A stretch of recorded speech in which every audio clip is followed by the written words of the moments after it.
So once you have both of the wires stripped, that's about how far I strip both of them. They'll go in right to the edge of the wire sheath, right there.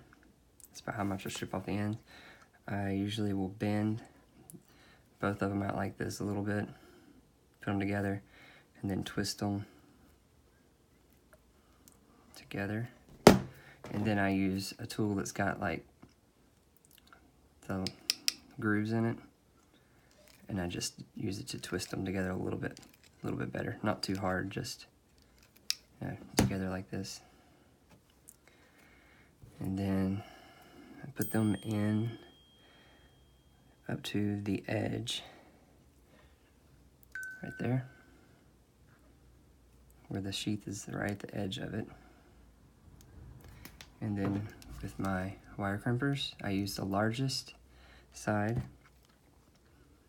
and it goes right up to the end of them, to the biggest part, right there.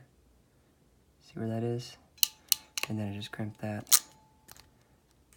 And it looks like this at first. I still have the wings open on the end.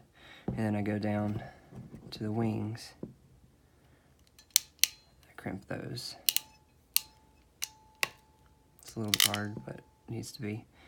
And then I go to the middle with the middle size. Crimp that there. And then sometimes I'll do just a couple more times down the end to make sure it's on really tight. And it ends up looking like this.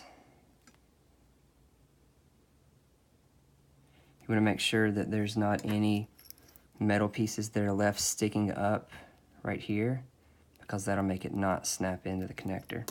Sometimes it takes doing the middle part almost as close as you can get to the connector there to make that part go down flat so it'll connect in straight. And then I just slide on the insulator, and then it slides in this way. It should go right in and snap. You'll hear it. I'm not sure if you heard it, but it snapped. And then I use eyeglasses, screwdriver, and just push the insulator down into the connector. Just kind of go around in circles until it goes all the way down in there.